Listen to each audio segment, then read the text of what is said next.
शहाबुद्दीन साहब का जवानी से लेकर के और मरने के दिन तक का समय लालू यादव ने ले लिया राजद को मजबूती प्रदान करने के लिए। और शहाबुद्दीन साहब जो थे वह बिहार के एक जाने माने मुस्लिम अल्पसंख्यक समाज के हस्ती थे और उनके अगुवाई में पूरे बिहार का मुसलमान चल रहा था और राष्ट्रीय जनता दल को मजबूत करने में उन्होंने अपना पूरा जीवन दे दिया। और उस शहाबुद्दीन साहब के मृत्यु के बाद और उनके परिवार को दूध की मक्खी की तरह निकाल करके फेंक दिया। आज पूरे बिहार का मुसलमान तैयार बैठा है और खोज रहा है लालू यादव को कि आएँ, खोज रहा है नीतीश कुमार को कि आएँ और उनको जवाब देगी। मुस्लिम जनता अब बेवकूफ़ नहीं है। आज़ादी के 75 साल तक मुसलमान पिछड़ा रह गया, अल्पसंख्यक रह गया। जेल जाने वाले हैं लालू यादव के परिवार के सारे लोग। और इस 500 करोड़ रुपया जो गणना में खर्च हुआ है ये भी बंदरबाट हुआ है, इसमें नीतीश कुमार को भी जेल जाना पड़ेगा। सीबीआई जांच करा करके देखें, हिम्मत है तो उनमें 500 करोड़ रुपये का लूट हुआ है नीतीश कुमार अपना चुनावी फंड बनाने के लिए। और आधा पैसा 250 करोड़ अपने ले लिया और 250 करोड़ तेजस्वी यादव को देती है। चाचा भतीजा की जोड़ी आजकल बिहार को बर्बाद करने में कोई कोर कसर नहीं छोड़ रही है। नीतीश कुमार जी, थोड़ा भी लाज शर्म हया बची है आप में तो मैं आपको चुनौती देता हूँ, चुनौती के साथ कहता हूँ कि आप सीबीआई जांच कराइए कि 500 करोड़ रुपया जो बिहार के गरीबों का, किसानों का पसीने की कमाई जो टैक्स के रूप में हम लोग देने का काम किया है उसका बंदरबाट आपने किया है। नीतीश कुमार को सुशासन बाबू कहा जाता है, पलटू कुमार कहा जाता है। पूरे देश में नीतीश कुमार को पलटू कुमार के नाम से लोग जानते हैं। तो नीतीश कुमार पलटू कुमार है और कुर्सी के लिए बिहार को गिरवी रख देगा, बिहार के लोगों को गिरवी रख देगा। बिहार में जातीय जनगणना का रिपोर्ट जारी हो चुका है और कल 2 अक्टूबर था, 2 अक्टूबर को जारी हो चुका है। और मेरे साथ इस वक्त मौजूद हैं भाजपा के वरिष्ठ नेता, छपरा के प्रभारी और अनूप श्रीवास्तव जी मौजूद हैं। इनसे भी हम जानकारी लेंगे और जात के कायद हैं तो इनसे भी जानकारी लेंगे कि आपका कितना % जाति है बिहार में। स्वागत है। बहुत बहुत धन्यवाद आपका। कल का जो जातीय जनगणना का रिपोर्ट जारी हुआ है, आपका जाति जो है बहुत कम है, कितना संतुष्ट हैं आप? देखिए, हमारा जाति कम है जी, ये शुरू से ही कम है, शुरू से ही कम। इसमें कहीं कोई अतिशयोक्ति नहीं है। लेकिन हमारी जाति जो है ना, ये नमक का काम हम लोग करते हैं। अच्छा, 56 प्रकार का पकवान बनाइएगा, हम लोग नहीं रहेंगे तो फेंका जाएगा, कोई नहीं खाएगा। और ज़्यादा हो जाएगा तो समझ ही सकते हैं क्या होगा। इसलिए ये जातिगत जनगणना जो हुआ है ये वास्तविक गणना नहीं है। क्या है? जो जाति है उसको भी कम दर्शाया गया है। नीतीश कुमार का एक देहात में किस्सा है, कहते हैं कि ना खाए ना खाए दी, जियान कर दी। तो नीतीश कुमार इस बिहार को बर्बाद करने के लिए और जो लालू यादव का माई समीकरण था जो खिसक गया है, दरक गया है, बिखर गया है, उसको पुनः दिखाने के लिए, एक करने के लिए इस गणना में, पूर्व के गणना में आया था कि यादव और कुशवाहा समकक्ष हैं। आज कुशवाहा को 4% दिखा के दिया गया और यादव और मुसलमान को सबसे ज़्यादा दिखा दिया गया। माई समीकरण को मजबूत किया गया, दिखाया गया। तो मुसलमान भी तैयार बैठे हैं नीतीश कुमार और लालू यादव के लिए। आज़ादी के 70-75 सालों में 67 साल कांग्रेस, बाकी के 15 साल लालू यादव और 18 साल नीतीश कुमार मुसलमानों को ठगने का काम किए हैं। जातीय जनगणना से आप संतुष्ट नहीं हैं? जातिगत जनगणना से हम लोग बुद्धिजीवी समाज के हैं।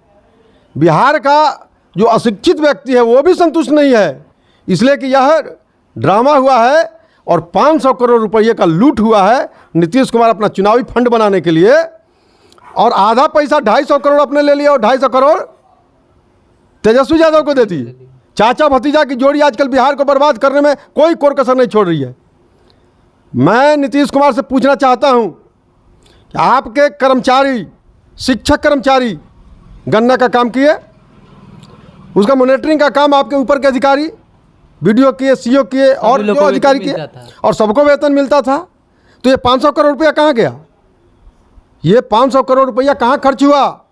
नीतीश कुमार जी, थोड़ा भी लाज शर्म हया बची है आप में तो मैं आपको चुनौती देता हूँ, चुनौती के साथ कहता हूं कि आप सीबीआई जांच कराइए कि 500 करोड़ रुपया जो बिहार के गरीबों का, किसानों का पसीने की कमाई जो टैक्स के रूप में हम लोग देने का काम किया है, उसका बंदरबांट आपने किया है। आप में थोड़ी भी नैतिकता है तो सीबीआई जांच कराइए और दूध का दूध और पानी का पानी करिए कि 500 करोड़ रुपया कैसे आपने बंदरबांट किया। नीतीश कुमार जी को सुशासन बाबू कहा जाता है, पलटू राम का पलटू कुमार कहा जाता है। पूरे देश में नीतीश कुमार को पलटू कुमार के नाम से लोग जानते हैं और पलटने का इतिहास उन्होंने तोड़ दिया है। अब कोई पलटी मारेगा तो वो भी शर्माएगा कि भाई हम तो इतना ज़्यादा पलटी मार नहीं पाएंगे नीतीश कुमार के पास की तरह। तो नीतीश कुमार पलटू कुमार है और कुर्सी के लिए बिहार को गिरवी रख देगा, बिहार के लोगों को गिरवी रख देगा। बिहार में जातीय उन्माद फैला करके और पुनः सत्ता पर काबिज होने के लिए उन्हें जातीय गणना को और तोड़ मरोड़ करके पेश किया है। जो जाति 14% कुशवाहा है यादवों के बराबर और उस कुशवाहा को 4% दिखा रहा है। घबराइए नहीं नीतीश कुमार जी, आपके गणना का पोल बहुत जल्दी खुलेगा। आपके कर्मचारी, बहुत लोगों का कहना है कि कर्मचारी जो है कि घर घर नहीं गए, मेरे यहाँ जनगणना नहीं हुआ। तो मैं वही बात बता रहा हूँ आपको, मैं वही बात बता रहा था कि गणना जो हुआ है वह विद्यालय के कमरा में बैठ करके हुआ है, शिक्षक के घर में बैठ करके हुआ है। और क्यों करेंगे वो, क्यों करेंगे? आप कहते हैं कि दिन भर तुम पढ़ाओ। आपके यहाँ आए थे? मेरे यहाँ तो आए थे, मेरे यहाँ तो डर से आएंगे ना, मेरा तो आना ही पड़ेगा। जानते हैं कि पोल खुल जाएगा।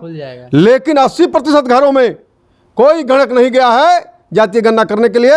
ये फर्जी रिपोर्ट है और नीतीश कुमार ने ऐसा दिन चुना। पूज्य पिता महात्मा गांधी जो राष्ट्रपिता के नाम से जाने जाते हैं, उनका जन्म जयंती का दिन था 2 अक्टूबर।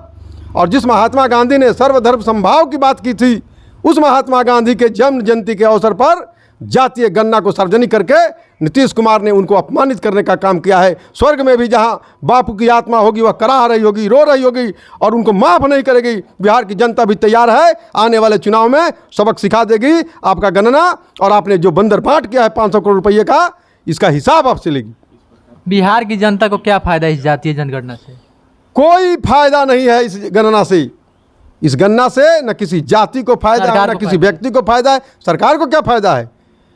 बिहार की जनता टैलेंट में देश में नंबर 1 है और बिहार की जनता सब समझती है। आप जो ये जातीय उन्माद फैलाना चाहते हैं, दिखा करके माई समीकरण को मजबूत करना चाहते हैं, माई समीकरण दरक गया है, खिसक गया है, समाप्त है। मुसलमान भी सचेत हैं, न लालू यादव को अपनाएंगे न नीतीश कुमार को अपनाएंगे। मुसलमान भी भारतीय जनता पार्टी की तरफ मुखातिब हो रहे हैं। और आने वाला समय जो होगा, भारतीय जनता पार्टी ने नारा दिया है, सबका साथ, सबका विकास, सबका विश्वास और सबका प्रयास। मुसलमान भाई लोग तो लालू यादव जी के साथ हैं, आप किसे कह रहे हैं कि नहीं? कहाँ हैं बताइए, कहाँ हैं? शहाबुद्दीन साहब तो उनके साथ पूरा अपने तन मन से। शहाबुद्दीन साहब का जवानी से लेकर के और मरने के दिन तक का समय लालू यादव ने ले लिया राजद को मजबूती प्रदान करने के लिए। और शहाबुद्दीन साहब जो थे वह बिहार के एक जाने माने मुस्लिम अल्पसंख्यक समाज के हस्ती थे और उनके अगुवाई में पूरे बिहार का मुसलमान चल रहा था। और राष्ट्रीय जनता दल को मजबूत करने में उन्होंने अपना पूरा जीवन दे दिया। और उस शहाबुद्दीन साहब के मृत्यु के बाद और उनके परिवार को दूध की मक्खी की तरह निकाल करके फेंक दिया। आज पूरे बिहार का मुसलमान तैयार बैठा है और खोज रहा है लालू यादव को कि आएँ, खोज रहा है नीतीश कुमार को कि आएँ और उनको जवाब देगी। मुस्लिम जनता अब बेवकूफ़ नहीं है। आज़ादी के 75 साल तक मुसलमान पिछड़ा रह गया, अल्पसंख्यक रह गया। और मैं नीतीश कुमार को चुनौती देता हूं कि उन्होंने जो जारी किया है गणना, फर्जी गणना है, उसके हिसाब से, फर्जी गणना के हिसाब से ही 18% मुस्लिम है। तो 18% मुस्लिम अल्पसंख्यक नहीं हो सकता है, उसको बहुसंख्यक का दर्जा दीजिए, अल्पसंख्यक का दर्जा उसको हटाइए। और जो जातियाँ 2%, 1%, 1.5%, आधा % है, आप उनको अल्पसंख्यक का दर्जा दीजिए। क्या मांग करेंगे और सरकार से? हम सरकार से मांग करेंगे कि जो 500 करोड़ रुपया इस बिहार, गरीब बिहार की जनता का गाढ़ी कमाई जो इस गणना में लूटपाट हुआ है, उसकी CBI जांच हो और वो उजागर हो कि ये पैसा कहाँ गया। जब सारे वैतनिक लोग इस काम को कर रहे थे तो फिर ये पैसा कहाँ खर्च हुआ। मैं ये मांग करता हूँ, हिम्मत है जरा भी नीतीश कुमार में, नैतिकता है उनमें और थोड़ा भी लाज शर्म हया बचा है तो इसकी सीबीआई जांच का अनुशंसा करे और जांच करा करके बताएं बिहार की जनता को कि आपके 500 करोड़ रुपया जो आपकी गाड़ी कमाई थी उसको हमने नहीं बंदरबाट किया है, ये साबित करें। आप कायद हैं? हम कास्ट जाति में जरूर जन्म लिए हैं, जी। लेकिन हम सर्व समाज को लेकर के चलते हैं, सर्व समाज के लिए काम करते हैं। कितना परसेंट है? परसेंटेज ये फर्जी परसेंटेज है, तो इससे क्या मतलब है? 0.60% है, ये फर्जी है, फर्जी है पूरा, बिल्कुल फर्जी है। बिहार की जनता इसको स्वीकार नहीं कर रही है और कोई उत्साह नहीं है बिहार की जनता में इस जातीय गणना का। मैं चुनौती देता हूं नीतीश कुमार जी, अगर गणना करना है तो बेरोजगारों की गणना कीजिए, बिना छत वाले लोगों का गणना कीजिए, गरीबों का गणना कीजिए और उनको उनके बारे में सोचिए कि उनका विकास कैसे होगा। आप उन गाँव का चयन कीजिए जो विकसित नहीं है, जिस गांव में अभी बिजली नहीं है, जिस गांव में सड़क नहीं है, जिस गांव में विद्यालय नहीं है। आप विकास कीजिए ना, विकास के नाम पर आप जातीय गणना करके लोगों को का ध्यान इधर से उधर भटका रहे हैं। आप जातीय उन्माद फैलाना चाहते हैं। ये माई समीकरण को आपने मजबूत दिखा करके आप क्या समझते हैं कि लालू यादव को मजबूत कर देंगे? बिहार की जनता आपको नेस्तनाबूद कर देगी इस चुनाव में और लालू यादव तो समाप्त हैं, जेल जाने वाले हैं लालू यादव के परिवार के सारे लोग। और इस 500 करोड़ रुपया जो गणना में खर्च हुआ है ये भी बंदरबाट हुआ है, इसमें नीतीश कुमार को भी जेल जाना पड़ेगा। सीबीआई जांच करा करके देखें, हिम्मत है तो उनमें। जेल जाएंगे? बिल्कुल जेल जाएंगे। तो प्रधानमंत्री बनने वाला है? प्रधानमंत्री तो हम साइकोलॉजी के स्टूडेंट रहे हैं और स्वप्न क्या देखा जाता है, मनुष्य के इच्छा जो होती है वह मन में दमित रह जाता है, पूरी नहीं होती है। उस दमित इच्छाओं की पूर्ति स्वप्न के द्वारा होता है। तो नीतीश कुमार की प्रधानमंत्री बनने की इच्छा है, वह दमित हो चुके हैं और वही स्वप्न देख रहे हैं। स्वप्न में वो पूरा हो गया है, प्रधानमंत्री बन चुके हैं स्वप्न में। अब अपने को प्रधानमंत्री 1-2 बार कह भी चुके हैं, इसलिए हाँ कहे हैं। लाल किला पे झंडा फहराएंगे? ये तो इस जन्म में नहीं, अगले जन्म में। इस जन्म में तो नहीं, अगले जन्म में, अगले जन्म में शायद अगले जन्म में फहरा लें, इस जन्म में तो नहीं फहराएंगे। भाजपा के वरिष्ठ नेता मकसूदन सिंह कुशवाहा जी भी हैं जो कि कोयरी समाज से आते हैं, इनसे भी हम बात करेंगे।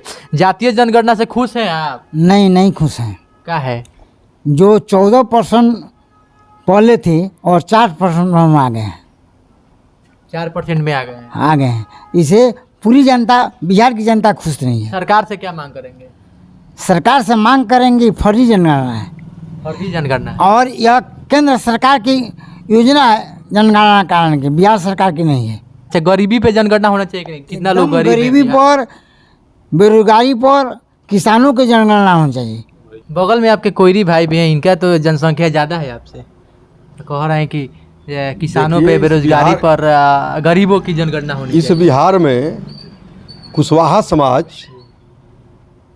अब एक स्थान रखता है और कहीं यादव से कम नहीं है कुशवाहा। लेकिन नीतीश कुमार को गणना नहीं कराना था, वह माई समीकरण को मजबूत करना था, दिखाना था कि मजबूत है नहीं। इसलिए बाकी सभी जातियों को उन्होंने छोटा करके दिखाने का काम किया है। वह उनका दिमाग भी अब काम नहीं कर रहा है, यादाश्त भी उनकी चली गई है। वो कभी कुछ कहते हैं, कभी कुछ कहते हैं। यादाश्त चली गई है? यादाश्त तो खत्म है उनकी। और पहले अपने घर बचाए ना नीतीश जी, पार्टी विखंडन की ओर है। एक धड़ा जो है वो ललन सिंह के नेतृत्व में राजद ज्वाइन करने जा रहा है और एक धड़ा भागेगा सब इधर उधर, कोई भाजपा में आएगा, कोई जदयू में जाएगा, रह जाएगा, कोई लोजपा में जाएगा, कोई बसपा में जाएगा, कोई उपेंद्र कुशवाहा जी के साथ जाएगा। जदयू तो समाप्ति के कगार पर है और ललन सिंह पूरा एकदम लेकर के जा रहे हैं आरजेडी में विलय करने के लिए। मुंगेर के बारे में क्या सोच रहे हैं आप? दोनों आदमी वहीं से लड़ रहे हैं। देखिए, मुंगेर से सांसद हैं ललन सिंह और अशोक चौधरी चुनौती दे रहे हैं जो नीतीश सरकार के कैबिनेट मंत्री हैं और नीतीश जी के खासम खास हैं। तो ललन सिंह जदयू में रहेंगे तब ना लड़ेंगे। जदयू में नहीं रहेंगे? ललन सिंह तो जा रहे हैं राजद में, वो जदयू को तोड़ करके और जा रहे हैं राजद में। और ये ललन सिंह की बात नहीं है, आप इतिहास उठा करके देखिए। समता पार्टी के स्थापना काल से इसके अध्यक्ष थे जाट साहब, दिग्विजय बाबू, और उसके बाद ये शरद यादव, आरसीपी सिंह, जितने लोग राष्ट्रीय अध्यक्ष हुए सब समाप्त हो गए। नीतीश कुमार ने सबका मिट्टी पलीद कर दिया, सबको दफन कर दिया। तो ललन सिंह का भी तो वही हाल है, ललन सिंह समाप्त हो गए हैं और मुंगेर से राजद के प्रत्याशी के रूप में लड़ सकते हैं। जदयू तो बचेगा ही नहीं, तो जदयू का उम्मीदवार कहाँ से आएगा? इसलिए ये कोई बहुत बड़ा विषय नहीं है। जदयू का राष्ट्रीय अध्यक्ष जो बनता है वो समाप्त हो जाता है। ललन सिंह भी समाप्ति के कगार पर पहुंच गए हैं। अब जिस दिन समाप्त हो जाए, नीतीश कुमार में हिम्मत है तो मुसलमान इस बिहार का 18% है। 18% अल्पसंख्यक नहीं हो सकता है, उसको बहुसंख्यक का दर्जा दें। और जो जातियां आधा %, 1%, 1.5%, 2% है, उनको अल्पसंख्यक का दर्जा दें। ये बिहार की जनता समझती है नीतीश जी आपका खेल, और आपका खेल अब खत्म हुआ। अब आप कहीं के नहीं रहेंगे। प्रधानमंत्री के सपना देख रहे हैं, मुख्यमंत्री बनवे नहीं कीजिएगा। चलिए, बात हो रही थी जातीय जनगणना पे, और आप लोग यदि देख रहे हैं तो कमेंट में आप लोग बताइएगा कि आप लोग जातीय जनगणना से कितना खुश है और आप लोग किस जाति के हैं। बाकी जो भी रिपोर्ट आप लोग देखे होंगे, जो जातीय जनगणना का रिपोर्ट जो जारी हुआ है, कितना % कौन जाते हैं और कितना % कौन जाते हैं, सब कुछ उसमें दिखाया गया है। धन्यवाद।